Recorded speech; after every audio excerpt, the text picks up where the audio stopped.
So again, for those of you who didn't hear me, I really want to hear your questions as we go, or you can put them in the chat right now, because something attracted you to this session this morning, and I want to know what it is so I can help you. If we know the majority of people, it's a statistic that the majority of people do not have a functional breath, then you're one of them, and you're certainly not an outlier.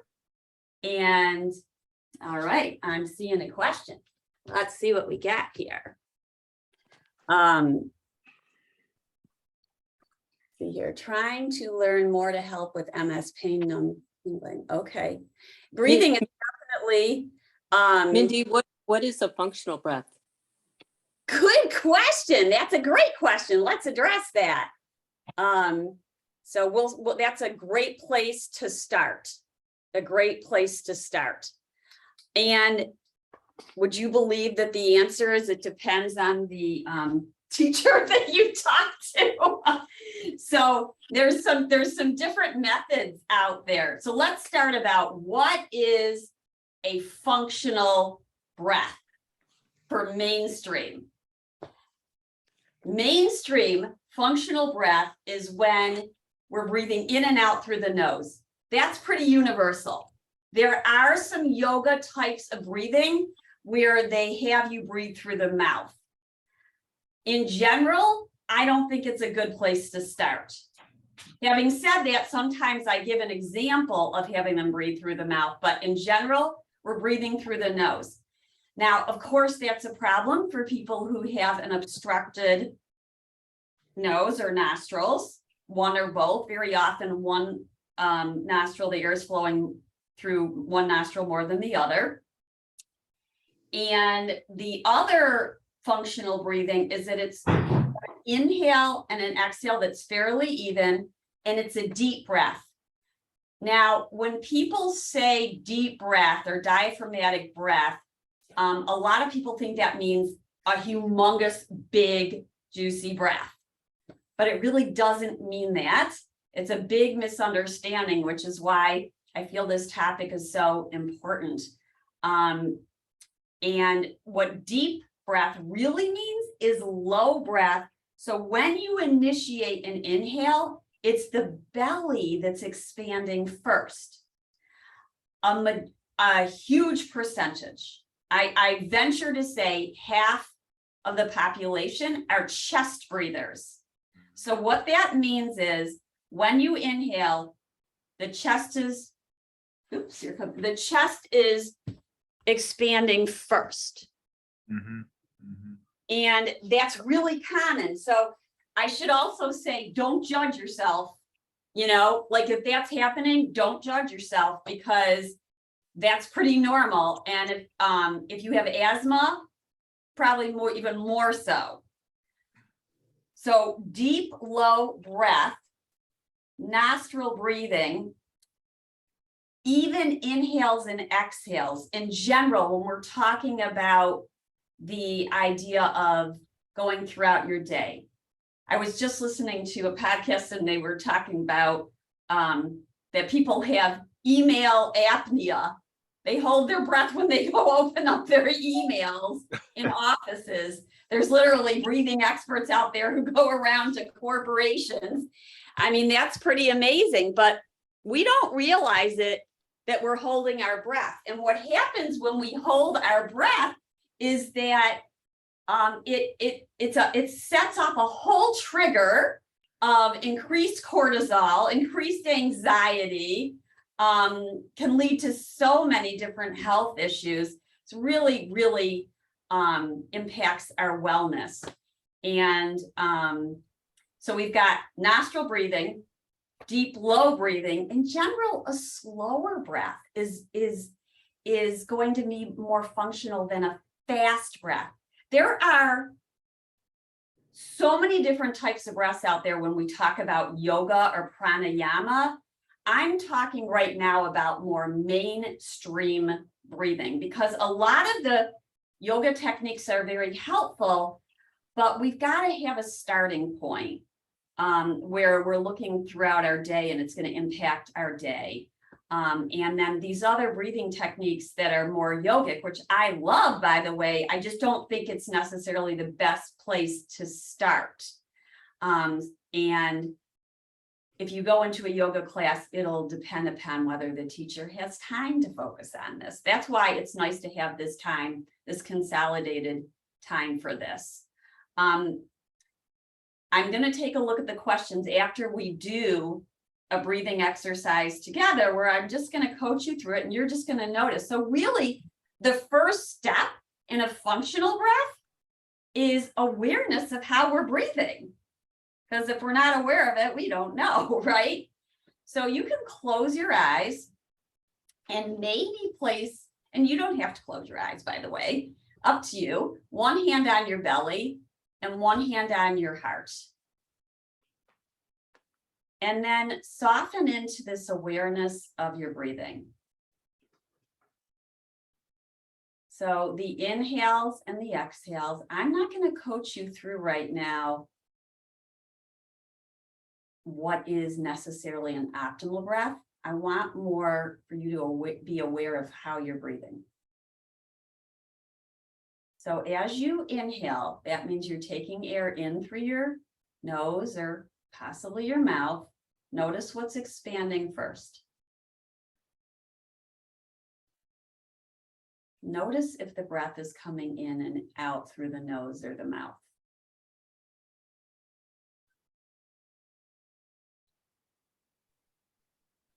Notice if your palm touching your belly feels like an inflation where the belly is expanding outward.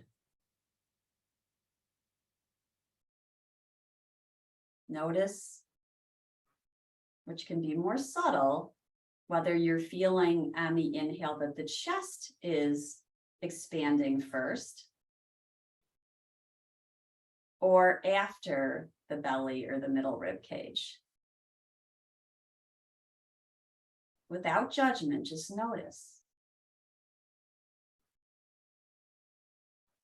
Notice if the inhale and the exhale is about even, or whether the inhale is longer than the exhale or shorter. So we're just noticing.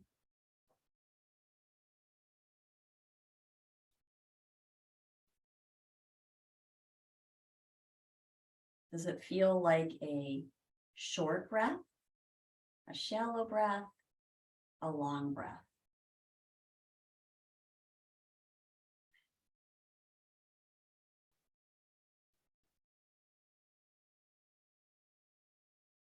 Can you feel the rib cage expanding side to side? Maybe front to back.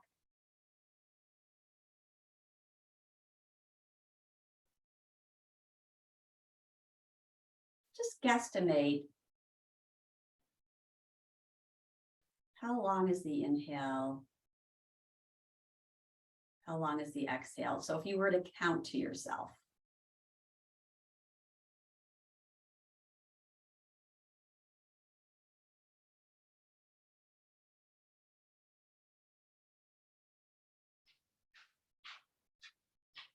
Notice any tightness or contraction that you're feeling as you breathe. This tightness could be in the belly.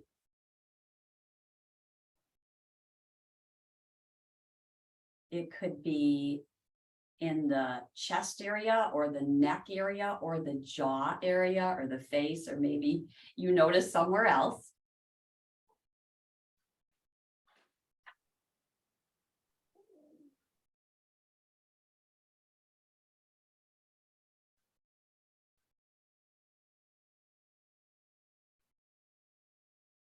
And then relax your arms in your lap.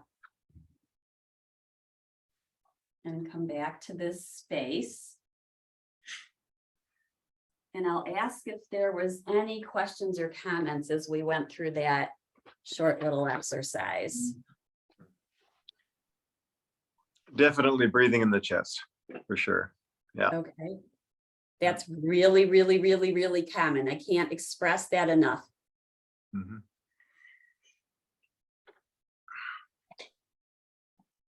Yes, really true that it can impact fatigue and anxiety.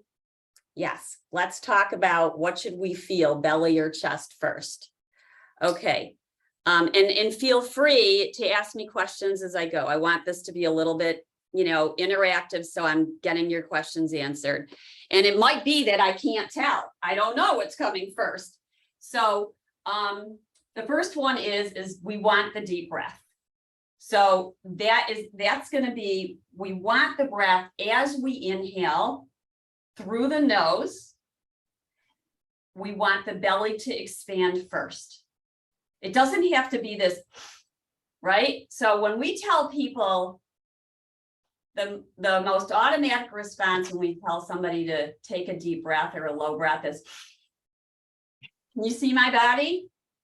What's happening here? Rigid. Like, what? Rigid? Rigid. I don't know if you can see, but there's muscles tensing in the neck and in the collarbone area. And look at the shoulders. So breathing impacts our posture. There's a lot of people walking around with tightening the belly area all the time. So that means they're not getting a full breath in. I think our culture encourages that a bit. And these are patterns that develop, who knows, way back when, but they can be changed as you bring more awareness to it. My guess is, even as I was talking you through that, the breath was changing. If you didn't feel it, I encourage you to lie down. I'm seated, obviously, because I'm talking to you, but when you lie down, very often you're going to feel it a little bit more than when you're seated, because the pressure is just different with your organs. And there'll be more of a tendency to relax the shoulders down. And if you're not sure, you could ask somebody, to look at it and see what they see. Or I'm happy to do that with you. It can be done on Zoom. We just have to place the camera. Any other questions regarding that? I'm going to give you a few tips for that. So when we start, very often we want to just start with a slow breath and not worry so much about the deep breath so that it's slow. So did anyone notice that their breath felt rapid or that there was a lot of pausing going on? You may or may not have. No, Danielle says no. With the pain and anxiety, we definitely want to slow down the breath, because that fast breath is usually a hyperventilation. There's usually some holding going on. And whereas we want to start with an even breath, and that's really going to impact our state of being, meaning the anxiety level or the pain level, over time, we can extend the exhale. And that also is going to have more of a calming and relaxation effect. But when you're first starting, I would go for more even breath. Let's do an exercise of even breath. So you can lie down or be seated for this. And don't worry so much about whether it's going deep yet. Let's go for slow and even, and notice how that is. It's often called cadence breathing. Some of you might have heard of box breath. Box breath adds in pauses. We're not going to do that right now. And it's really easy to lose our focus. So if you lose the focus, let it go. Just let it go. And when you hear me, come back in. The other way you could do this, if you think it would be helpful, is you can trace your breath. Like you can literally use a pen and a paper, like Don's got his journal there, and you could make curves, like inhale up, exhale down. You can also do it with your finger. So inhaling up, exhaling down, inhaling up, exhaling down. So you're literally drawing with your finger, And at the same time, focusing on that inhale and exhale through your nose. Let's try this. So I'm going to start with counting you through a count of 4, meaning an inhale for 4 and an exhale for 4. If it feels like it's too much, we're not looking to push or pull the breath. So if it feels like 4 is too much, take it to 3. Take it to 3.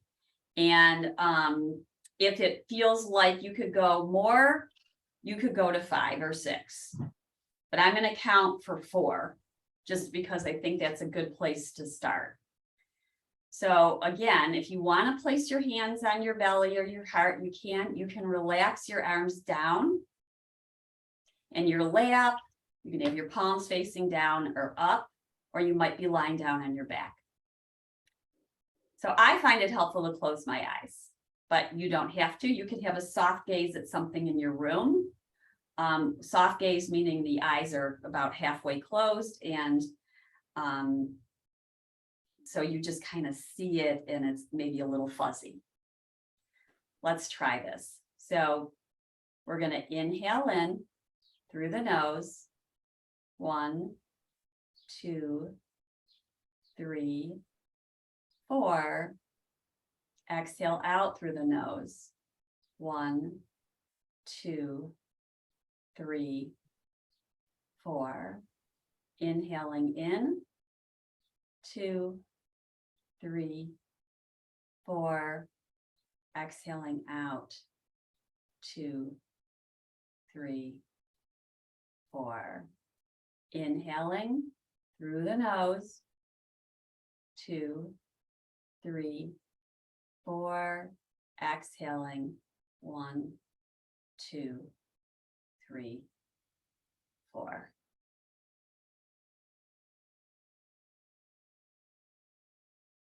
How did that feel? Any comments?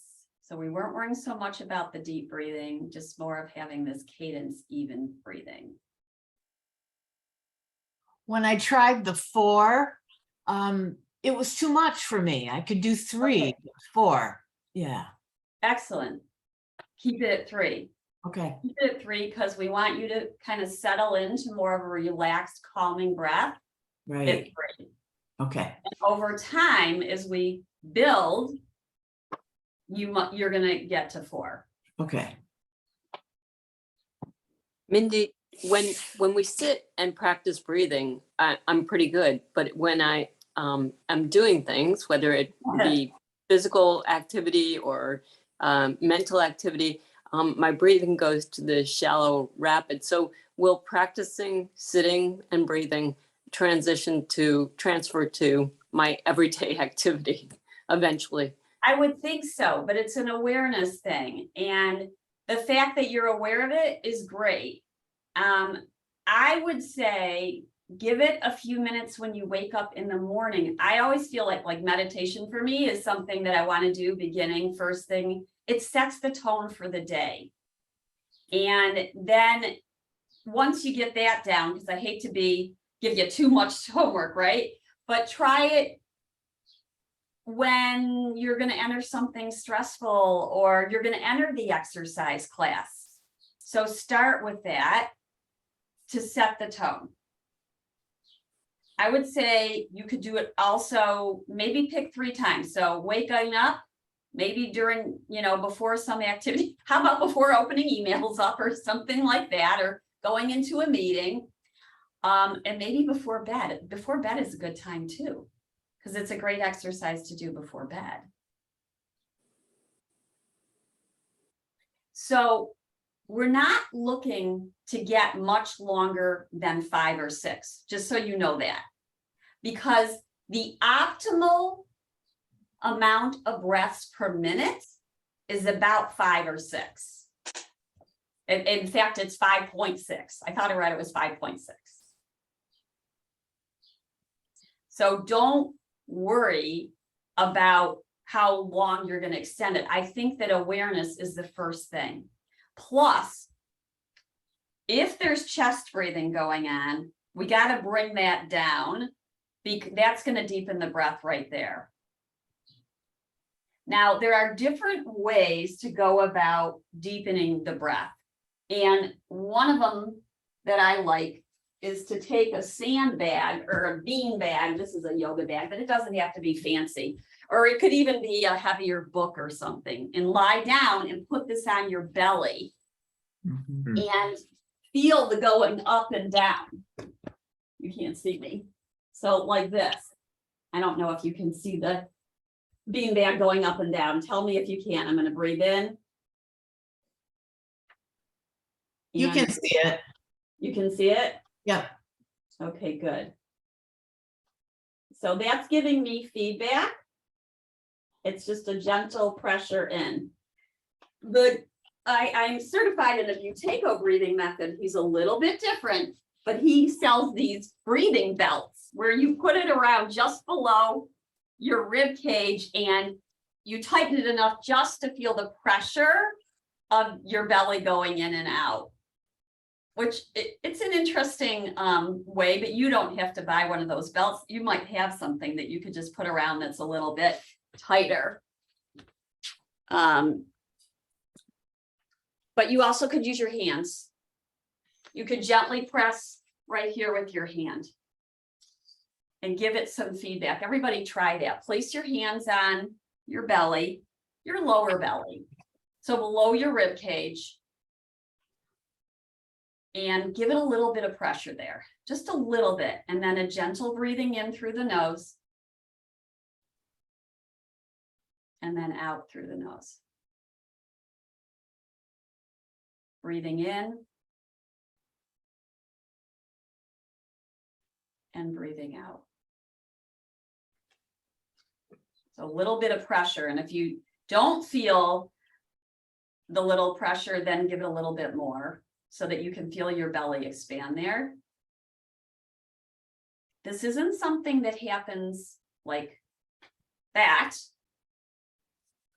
It does take some real focus and time, especially if there's asthma or COPD.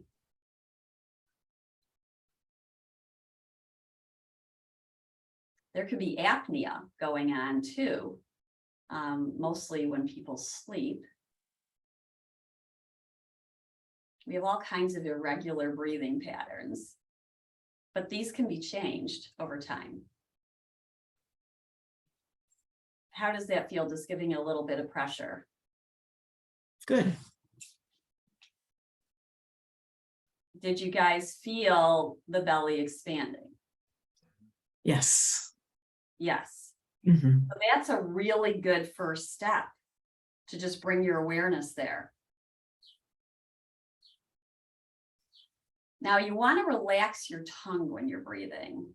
A lot of people, their jaw gets all tensed up when they're focusing on this.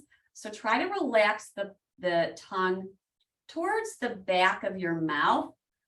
Many people like to relax it on the upper back palate. I'm not a stickler on this because I've heard people tell me that they prefer the lower, but you want it to almost feel like it's getting, the back of the tongue is getting thicker and just resting.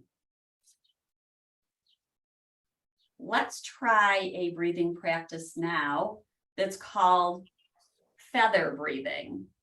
I didn't even bring a feather with me, but we're going to use our finger instead. So you're going to pretend your finger is a feather. And when you breathe in and out through your nose, you're going to feel the air on your nose. So let's start there. Just take some breaths in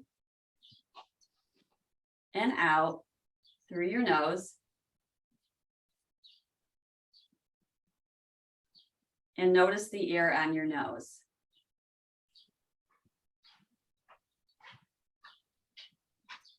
When are you feeling the air, on the inhale or the exhale? Inhale. Anybody else? Exhale, but only one nostril. Okay, that's, you know, maybe one nostril's blocked.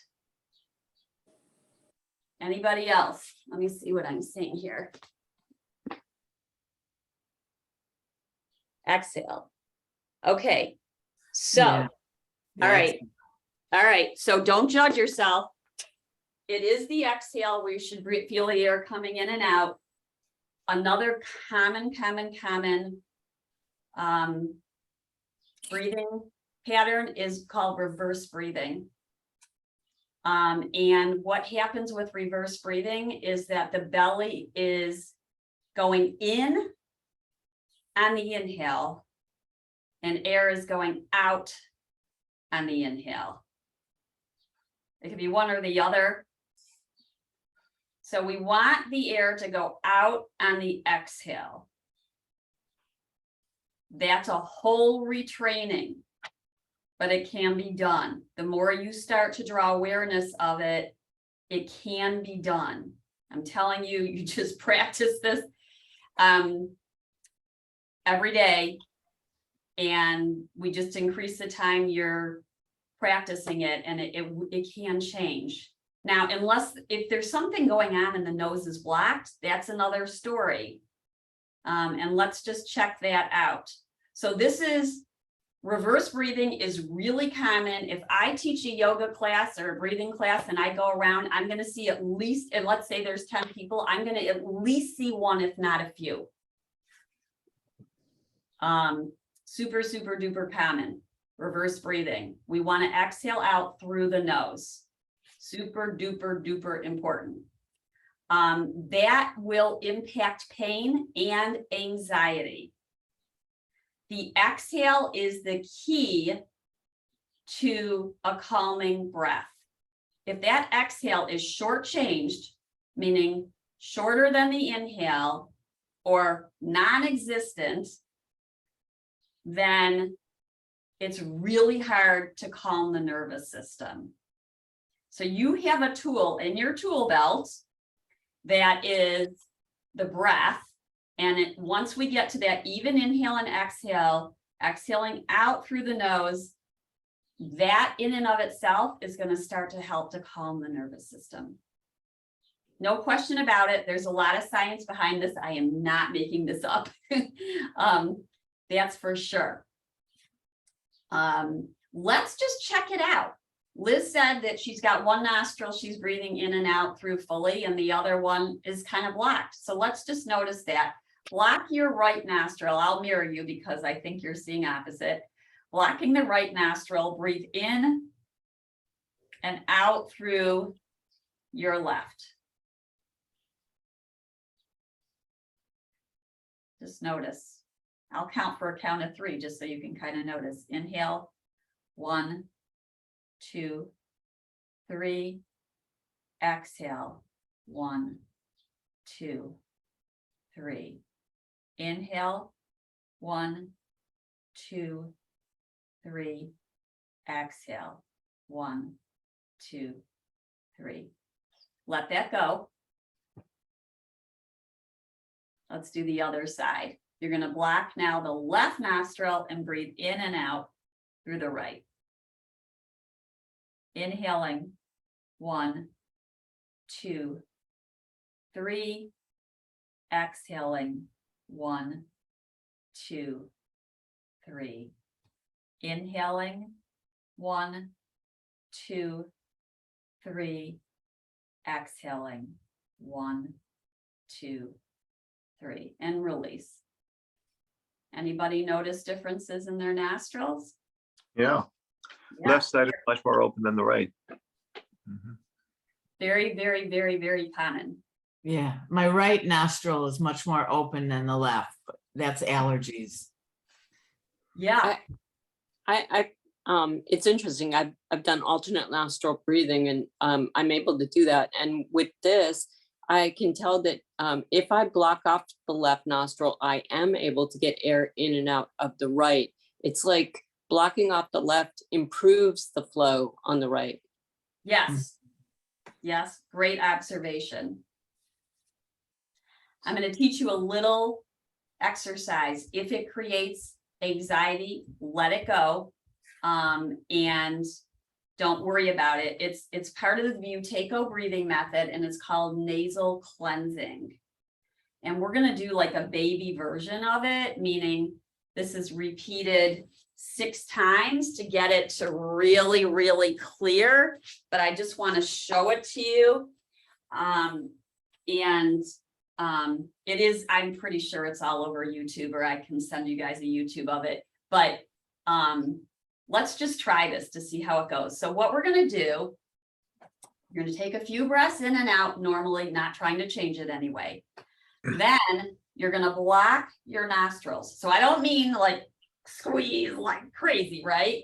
Just pinch your nostrils so the air can't get in and out through there gently. Very often just by touching it, it stops, right? It's going to stop the airflow. And we're going to do that for about 30 seconds. If you start to get anxious, panicky, if you're pregnant, if you got high or low blood pressure or some type of heart condition, don't do this, please, until we talk. But I'll show it to you. And if you think you have any restrictions, your doctor would tell you not to do this, please don't do it. All right. So we're going to breathe inhaling and exhaling. If you start to feel panicky, because I'm holding it for about 30 seconds, release your hand. Okay. So again, I'm going to inhale and exhale a few times, just normal, pinch it. And then we're going to bob our head while we're blocking our nostril for about 30 seconds. Okay, you ready? Mhm. All right, so take a few nice inhales and exhales, how you normally breathe.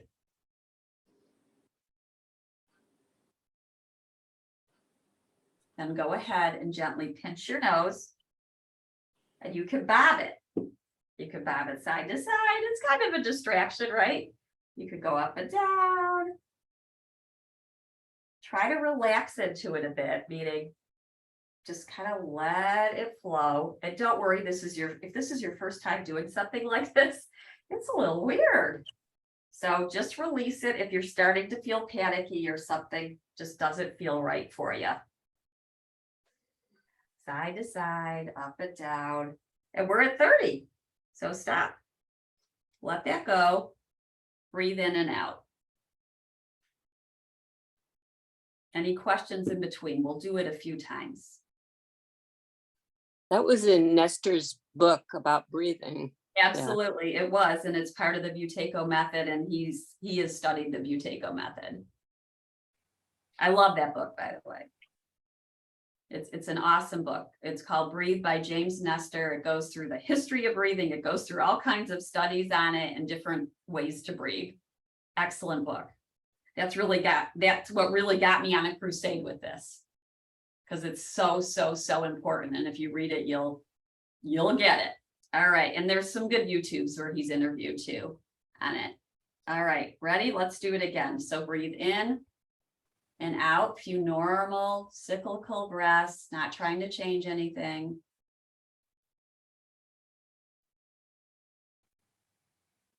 And then go ahead, block your nose. Gentle little pinch. You could sway. You know, a lot of people, they love rocking, right? Like a rocking chair. There's actually science behind this. We are producing nitric oxide, which is a natural nasal cleanser. I hope you could understand me while I'm pinching my nose. But there's actually a science behind it, so it's kind of cool. All right, stop, 30 seconds. Now breathe in and out normally. Any questions? What we're doing is we're taking about a minute in between the cycles. You might notice your nostrils and how you're breathing in and out through them. I'm still rocking. Once you start rocking, it's like rocking a baby, right? Not a bad way to keep the rhythm going. All right, we'll do it one more time. So you're going to breathe in and out normally. If you start to feel any anxiety, just let that go. Let it go. Let it go. Take your hand away from your nose and breathe in and out normally. You shouldn't feel that. Don't even get to that point. If you start to feel the need for air hunger, stop. Just let it go. Okay. So here we go, breathing in and out through the nose. Go ahead and block your nose. And I'll start. So we're waxing, gently breathing. Gently rocking. We're not really breathing right now. We're holding our breath, aren't we? The lips are gently closed. Try to relax into it. Just kind of let it flow in a calming kind of way. Your head could go up and down or side to side and stop. And breathe in and out. So that's the third time. I'm going to stop it at that. Is anybody noticing anything about their breathing through their nostrils? Yes, at the end, pressure. I feel the pressure here. You're feeling a pressure when you're At the end, at the end. at the end. Okay, so that's too long. That's a sign that maybe holding too long. So don't hold it for 30 seconds. Take it to 15. Some, if you guys feel any kind of muscle contraction or anything, it's just a sign that maybe it's just too long. The Is right any- side feels more open than it did before. Exactly. Interesting. Exactly. There's a science behind this. It's pretty cool. And if you Google nasal blocking or nasal cleansing, it'll come up. It's pretty cool that we have this natural ability to develop this nitric oxide to help cleanse the nostrils. I've So- noticed I'm breathing more clear after that process too, of like holding my breath. I've noticed like after I'm breathing really clearly out of both nostrils. Awesome. It might not happen right away. And in his training, he tells us it can take 6 times to really clear. And we didn't do 6 times, we did half that. So you can practice with it, but if you're feeling stressed from it, like you're feeling this tightening, I'd let it go and maybe go to 5 or 10 seconds of holding. And because were you noticing at the end of the 30 seconds? Sophia, I think you were the Nausea, contraction in the belly. no, not in the belly, here, in the, Oh, I can't really see. Middle rib cage? Yeah, yes, yes, not the Okay. belly, yeah. yes. So that's probably a sign of some muscle. I'm guessing, but I would say any stress, I'd reduce it. And try it at 10 or 15 seconds. And then when you get used to it, you could increase it. Mhm. I have really low blood pressure, so I noticed I had to take one breath in between. So I cheated, sorry. But That's not still, cheating. That's still not get- cheating, Miss Danielle. you That is- still get the benefits of it. It was probably 15 seconds. Awesome. Awesome. Thank you for sharing that because it's really important that you know that it takes time to develop these practices. They don't just happen. They don't just happen. But it's strange because, for example, when I go to swim, I go one point to the other without breathing and swimming, and I don't feel that kind of pressure. It's different because maybe I'm swimming, so I'm thinking. Swimming is bringing in a whole nother way of breathing, although Buteyko method would say that we do want to get to the nostril breathing even with the swimmers, but yeah, you probably have a different rhythm when you're swimming, Yes. I guess. Yeah. Because normally I at the beginning of the exercise, I noticed that I have a really short breathing. Well, to breathe in and breathe out, very short. 1, 2. Right, so this is where we start. Yeah. This is where we start. We start from the very beginning, the very beginning. Now, according to Buteyko, he's not so interested in lengthening the breath. He's more interested actually in what's called air hunger and developing air hunger. And I don't want to get too much into that in this intro set. That's not really into the Buteyko method. When I teach the Buteyko method, that's probably about 3 to 4 sessions. And we learn how to, it's called a control pause, and lengthening our control pause, which he says really helps apnea, asthma, COPD, all kinds of ailments. He started when he first started, I think he was working with kids. It's called Patrick McEwen. He's pretty cool to listen to, and he's mentioned in that breath book by James Nestor. Let's talk about diaphragmatic breathing, because that's the breathing that you hear the most about. Is that what is that? Would you say that's true? You hear about this diaphragmatic breathing? Yeah. So diaphragmatic breathing often is referred to as a 3-part breath. And I don't even mention it in my book in that way because people get stressed out about it. So with diaphragmatic breathing, the belly's expanding first, then the middle rib cage, it goes side to side and front to back, and then chest. So inhale is 1, 2, 3. We exhale out through the nose, and then it's exhale, softens, the chest softens down, the ribs soften back in, and then the belly. So diaphragmatic is essentially taking a deep breath, which we've already kind of talked about, but I'll talk you through it. Those of you who are breathing through your chest, it's going to be a transformation over time to get this to switch over. And so I really recommend just first starting with the slow breath, then practicing like the beanbag or pressing in gently into the belly. Sometimes just bringing your awareness to it, it starts to shift. And it's really hard to do a diaphragmatic breath through your mouth. It can't be done. I mean, I don't know if I could do it. No, you really can't do it. It has to go through the nose. So if there was mouth breathing going on, which remember, huge percent of the population is doing it, can't do the diaphragmatic breath. Just not going to happen. It's scientifically not going to happen. Your diaphragm is a dome-shaped muscle, and it's kind of, it's like a dome or a suction. And as you inhale, the diaphragm goes down, which is why the belly expands.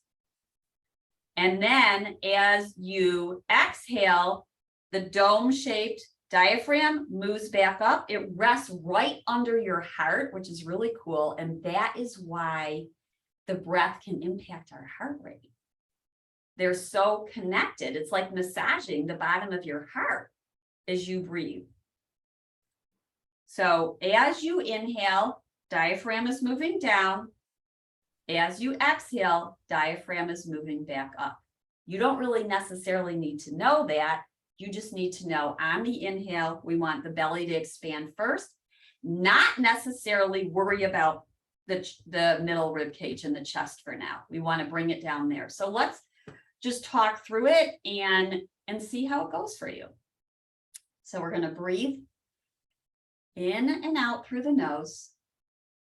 Try to relax the forehead and the tongue back towards the back palate. You might notice the tongue getting a little thicker.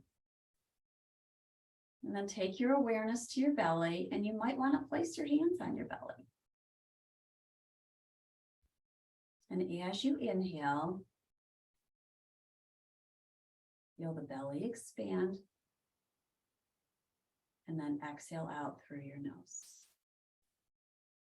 So it's a gentle expansion. We're not like pushing hard. It's real gentle and calm and soft. And then exhale out through the nose. And breathe in. Belly's expanding. As you breathe out, belly is softening. It feels like it's going back down or in. Breathing in. And breathing out.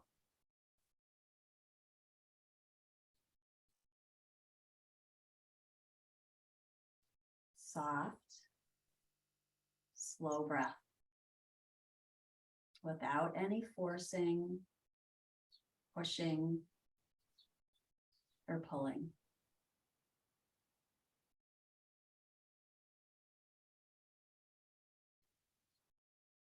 You can feel yourself or the inside of your torso gaining space on the inhale.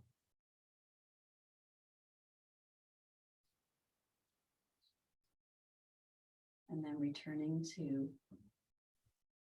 natural on the exhale.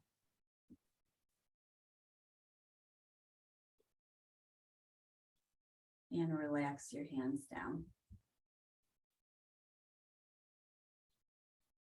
How's that going?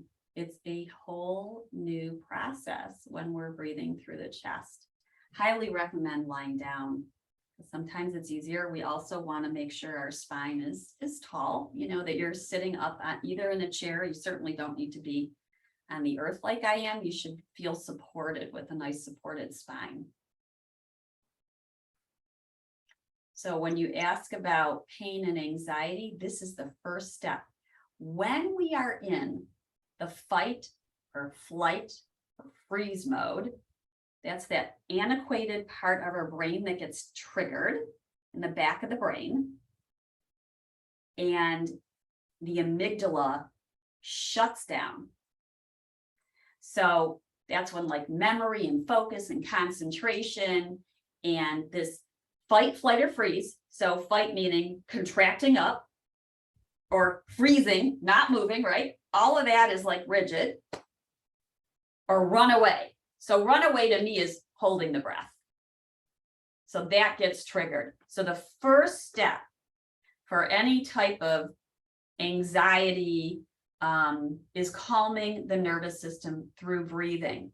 Now, some people kind of get a little bit anxious when they look at their breath. And so they might want to focus on sound rather than the breath. But since we're talking about breath today, I'm doing that. But let's just say you're getting overly anxious about your breathing.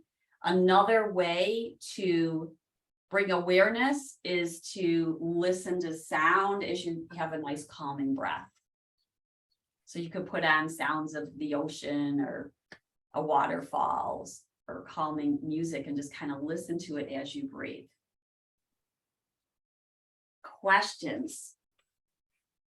Comments? Just a comment.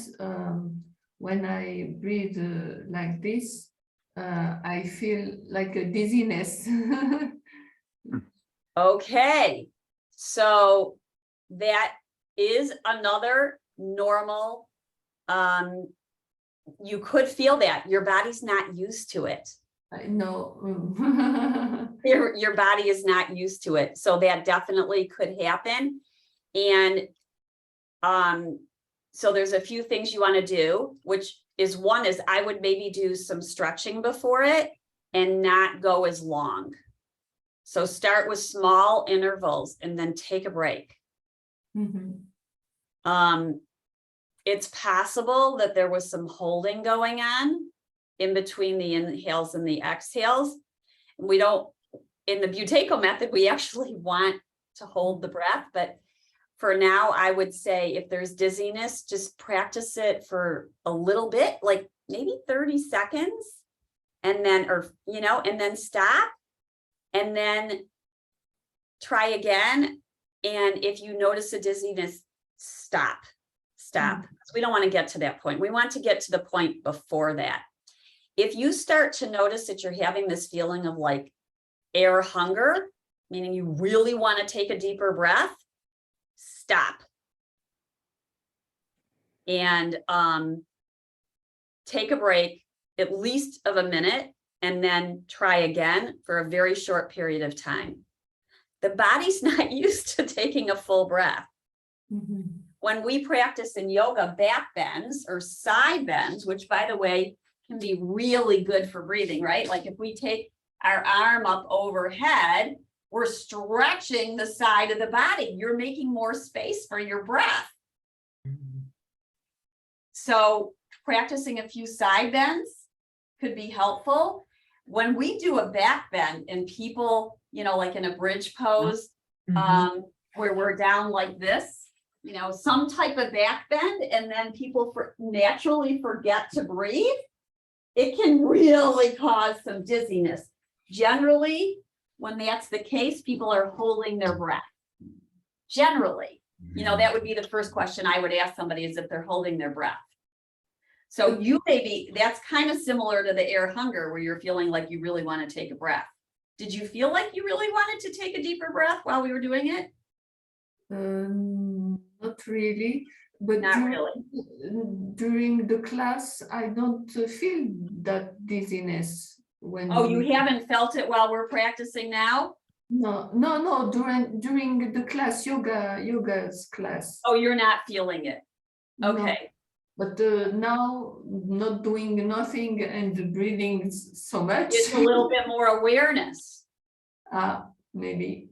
A little bit more awareness. Because when we're doing a yoga class, we're talking about the breathing, but we're also doing the poses. Plus, we're opening up the body. So it's a little bit different dynamic. Yes.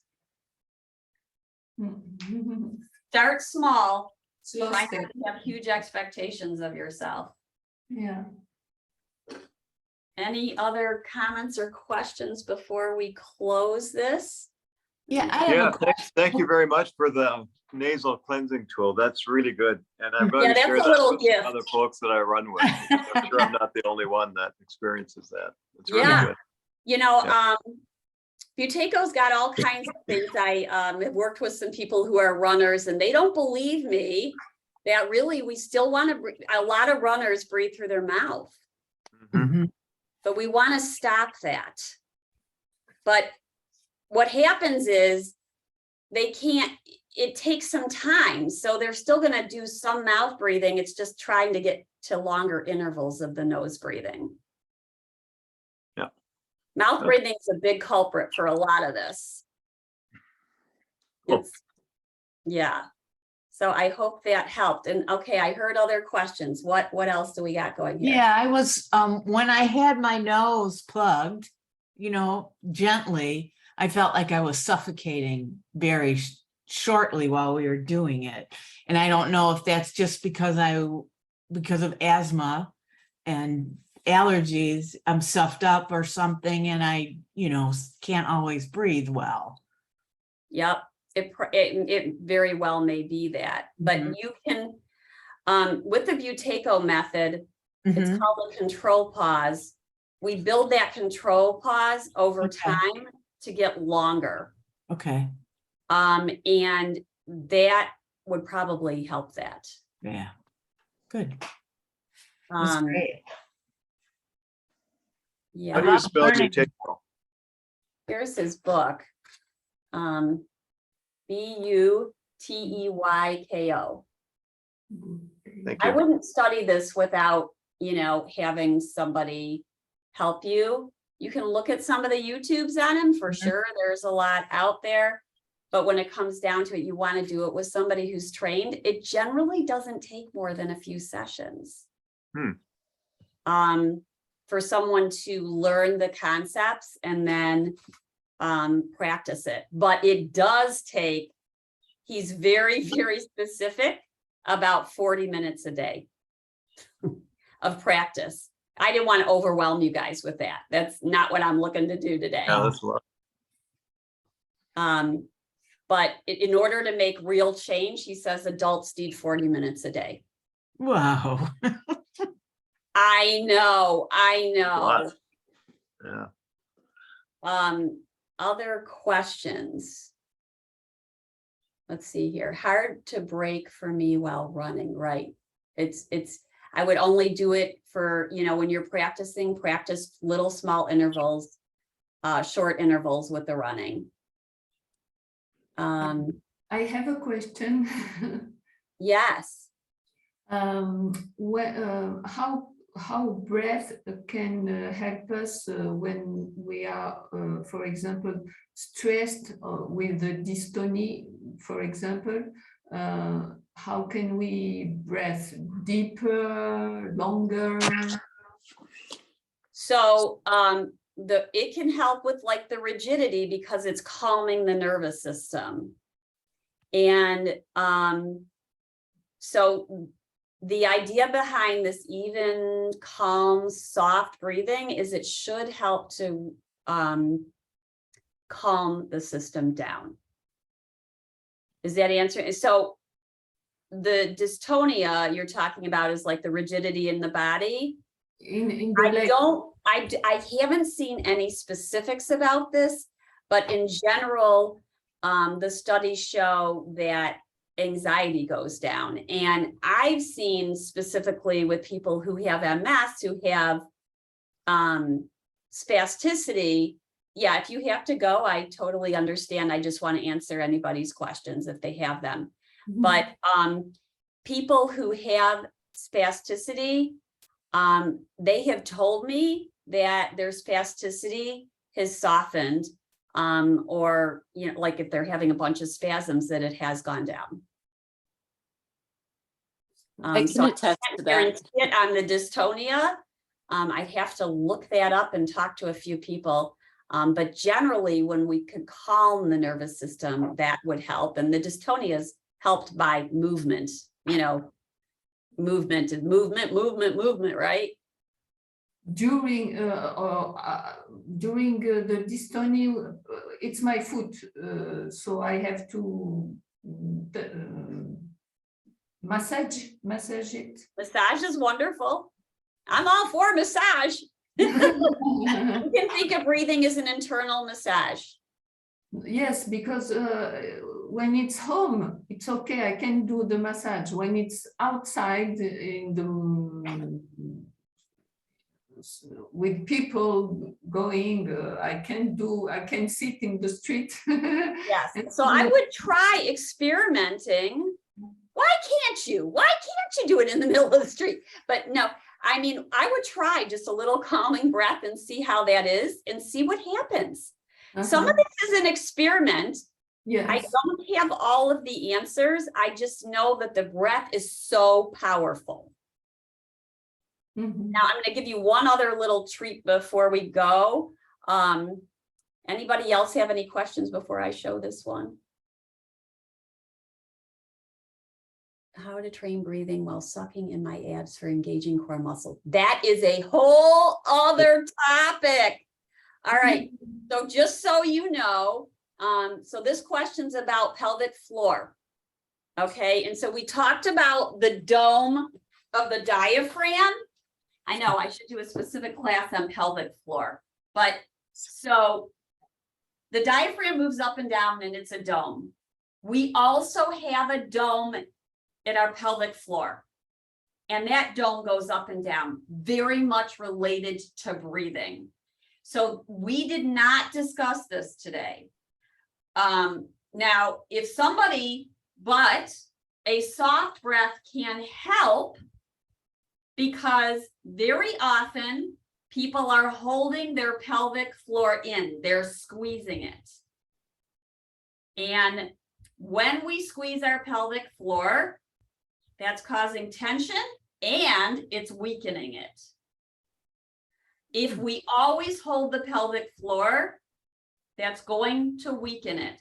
If we're always squeezing, we want to have some release.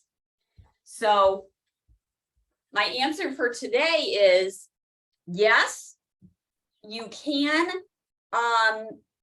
learn how to pull your pelvic floor in and up. It's generally at the end of the exhale. That's not something for most of you to practice today, but I want to address that. It's at the end of the exhale, there's a pulling in and up of the pelvic floor.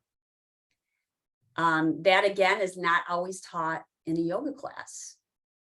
A pop-up class on pelvic floor would be excellent because I hold my breath when I practice Kegels. So So Kegels have been taught wrong by many, or they've been learned wrong or misunderstood. Mhm. Because the idea wasn't to hold the pelvic floor in and up all the time. And then they may not be checking to see if people are pulling it in on the end of the exhale. Plus, just people think that they're supposed to always tighten. Well, it's the same thing. They're always tightening, and releasing is just as important as the tightening. So yeah, there's a whole section I have in my book on that, and I agree with you, that would be a great session to have. And there's certainly all kinds of PTs out there that address this, but a lot of times people who have pain in their pelvic floor can help relax it with a more functional breath. And it'll help, you know, for all the women on here, it looks like it's all women now. This is so important, so important. Actually, it's important for men too. I shouldn't even say that. It's just, it doesn't get talked about quite as much. It's very important. All right, well, thank you, everyone. I want to give you this one last little thing. It's called a hand mudra. And it's for helping the breath. And you know what? Maybe this is the answer for you. So I'll show you seated. You're taking your pinky and thumbs together, and you're putting them together like this. And the other three fingers are just upright. So now you're putting the tips of your thumbs and your pinkies together. Put them together, Elaine. Touch your right to left hand together. Oh, okay. Yeah, I wasn't saying it clearly. Let me see what you got, Sophia. So do this with your hand. Bring your thumb and your pinky together. Oops, you can't see me. Sorry, I'm on this webcam. I'm not used to it. So you're bringing your pinky and your thumb together on your right hand. Now do it with your left. Pinky and ring together. Okay, now touch the thumbs and the pinkies together. Okay, now you can relax this in your lap or bring it right just below your rib cage. And so soften into your breath. Bring awareness to the fact that you're breathing.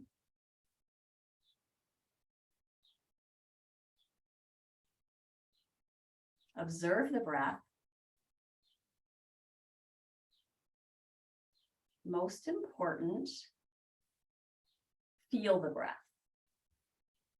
Feel the sensation of breathing in and out through your nose. Breathing in and out. Awareness of your breath. Feeling wherever the breath touches you inside. You might notice your heart beating. You might notice your hands touching your belly. Be with your breathing. And you might have a little mantra that you say to yourself, such as, I'm breathing with ease.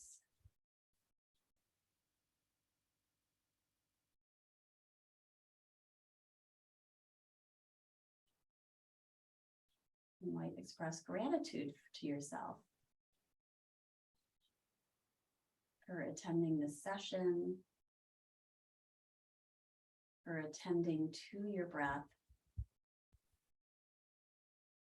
We take approximately 20 to 25,000 breaths a day.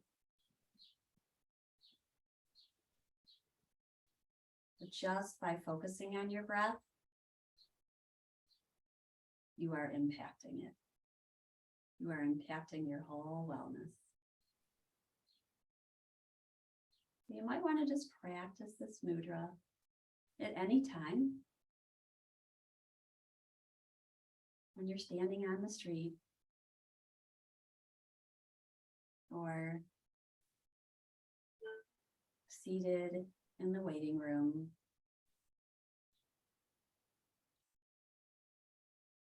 Fingers gently touching thumb and pinky, right hand to left hand. I am breathing easy. Inhaling and exhaling with ease. And then release the mudra and let it go. So that's a mudra that is often used to help people with breathing and asthma and COPD. So you could try that. You know, there's not one set method that works for everybody. And sometimes it's just listening to somebody talk about it, different teachers, until something clicks. Yeah, right. It works. I passed from 1 to 2 breaths. And I felt almost the eyes closing. That's awesome. That's really, really big. It's So happy to hear that. Just so you know, Sophia's from Portugal. I get so excited when she comes out. Elizabeth knows because I have another class with her. Yeah, so glad. Glad to have all of you. Thank you so much for coming. Feel free to email me with any questions. Yeah. Yeah, appreciate any donation you can make if you can for the nonprofit yoga. Thank you, reset. Mindy. It was wonderful. All right, It was. take care, Thank you, everybody. Mindy. Bye-bye. Have a great day. Bye.